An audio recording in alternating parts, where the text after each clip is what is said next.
ডিমের কারি তো অনেক খেয়েছেন, চলুন আজকে নতুন করে ডিম দইয়ের একটি কারি শেখা যাক, যেটিকে ডিম দইয়ের চাপ বললেও কিন্তু কম হবে না। যারা মাংস পছন্দ করেন না তারা আশা করি এই ডিম দইয়ের চাপটি ভালো লাগবে। টক দই প্রথমেই লাগছে, টক দই, ধনে পাতা কুচি, টমেটো কুচি, 2 পিস আলু কাটা, 2 কাপ পেঁয়াজ কাটি, কাশ্মীরি লঙ্কা, ধনে গুঁড়ো, জিরে গুঁড়ো, গোটা গরম মশলা, আদা রসুন বাটা, লঙ্কা গুঁড়ো, হলুদ গুঁড়ো, নুন, আর সাথে সাদা তেল বা তোমরা সর্ষের তেলে করতে পারো যে যা ইচ্ছে। আর তার সাথে ডিমটা আমরা সিদ্ধ করে দিলাম এইরকমভাবে। আর ডিমটা আমাদের অলরেডি ডিমটা আমরা ছাড়িয়ে নিচ্ছি, সিদ্ধ ডিম। চামচ দিয়ে হালকা হালকা করে এরকম করে চিড়ে নেব। এই তেলেই পুরো রান্নাটাই করবো, যার জন্য আমি তেলের পরিমাণটা একটু বেশিই দিয়েছি। ফ্রাই করে নেব প্রত্যেকটা তেল।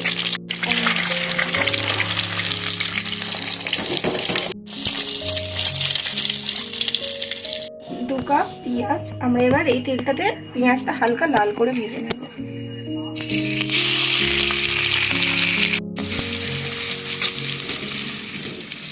পেঁয়াজটা ভাজবেন, না হলে পেঁয়াজ একটা লাল লাল তাড়াতাড়ি হয়ে যায়।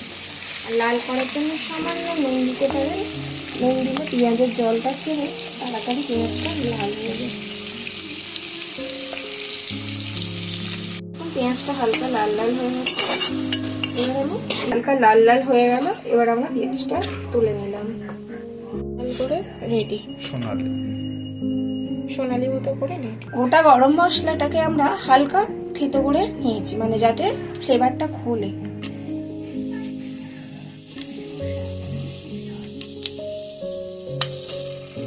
দেওয়ার সাথে সাথে দেখুন একটা সুন্দর সেন্ট উঠবে।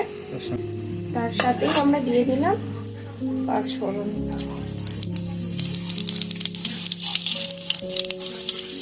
ফোড়নটা যখন লাল লাল হয়ে যাবে, কেটে রাখা আলু পিসটা আমরা দিয়ে দিলাম।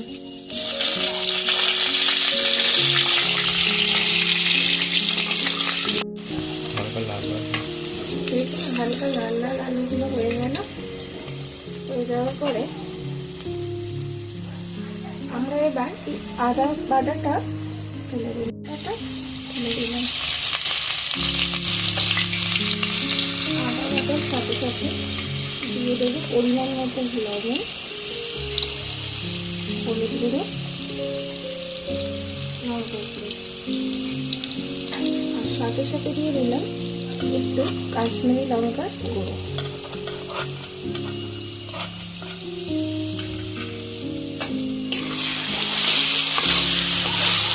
অ্যাড করবো একটু জিরে, 1 চামচ জিরে গুঁড়ো, 1 চামচ ধনে গুঁড়ো অ্যাড করছি। সামান্য মশলাগুলো আমাদের কিনে দিতে হবে।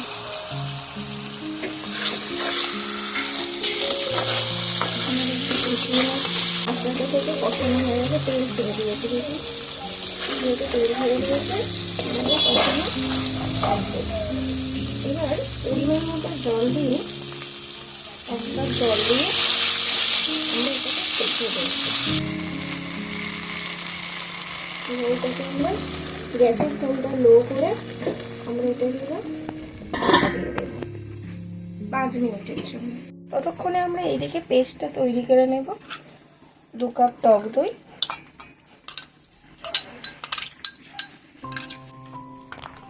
লাল করে ভেজে রাখা পেঁয়াজ বাটাটা,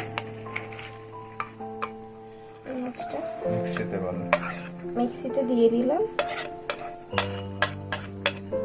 সাথে দিয়ে দিলাম একটা কাটা গোটা টমেটো। এবার এইটাকে আমরা পেস্ট করে নেব।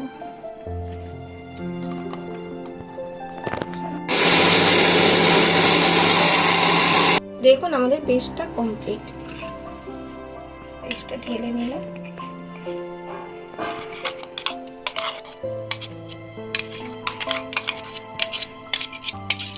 আমরা ডিমগুলোকে এবার মাঝখান দিয়ে কেটে নেব।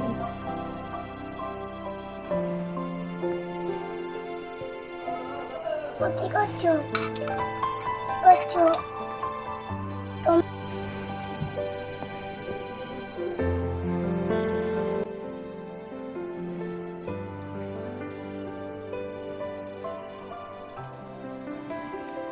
খেয়েছো বলো? আলুটা বয়েল হতে একটু বাকি আছে, আমি আর একবার ঢাকা দিয়ে আরো 2 মিনিট রেখে দেবো। এবার আমরা খুলে দেখছি আলুটা বয়েল হয়েছে। দেখুন মোটামুটি রান্নাটা হয়েছে। দেখুন আমাদের ধার দিয়ে কেমন তেল ছেড়ে দিয়েছে। দেখুন আমাদের ধার দিয়ে রান্নার সাইডে কেমন চারিদিকে তেল ছেড়ে দিয়েছে। তেল ছেড়ে দিয়েছে মানে জানবেন আর রান্নাটা মোটামুটি প্রায় হয়ে এসেছে। এবার আমরা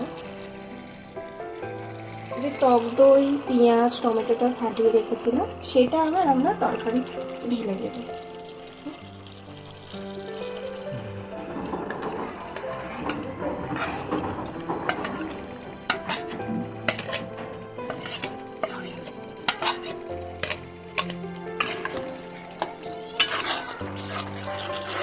গ্যাসটা ফ্লেমটা হালকা রেখে আমরা একটু ডিমের সাথে ওই গ্রেভিটা একটু কষিয়ে নেব হালকা করে।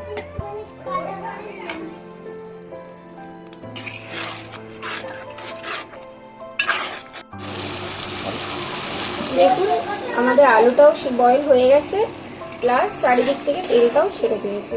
এবার আমাদের কমপ্লিট, আমাদের রান্না কমপ্লিট। এবার আমরা এই যে কেটে রাখা ডিমটা তার উপরে এই মশলাটা দিয়ে সার্ভ করে নেব। ওপরে একটু ধনেপাতা ছড়িয়ে দেব, দিলেই আমাদের তৈরি ডিম দিয়ে টক দই।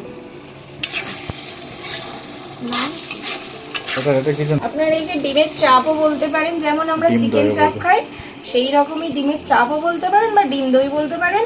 পুরো চাপের মতোই খেতে হয়, শুধু মাংসের জায়গায় আমরা ডিম, যারা না মাংস খান ডিম দিয়ে অবশ্যই ট্রাই করে দেখতে পারেন।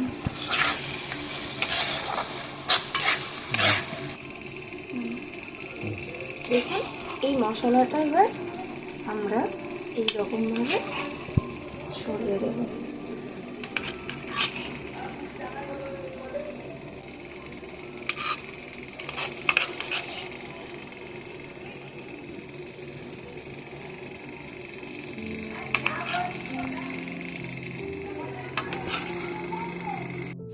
এইটার উপরে আমরা একটু ধনেপাতা ছড়িয়ে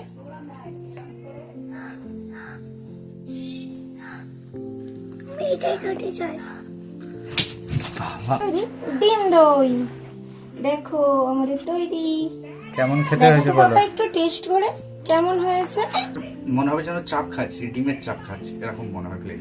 ভালো লাগে লাইক সাবস্ক্রাইব করে দেবেন আর যদি আমাদের নতুন ভিডিও দেখার দেখতে জন্য চাইলে অবশ্যই চ্যানেলটির পাশে থাকবেন, সাবস্ক্রাইব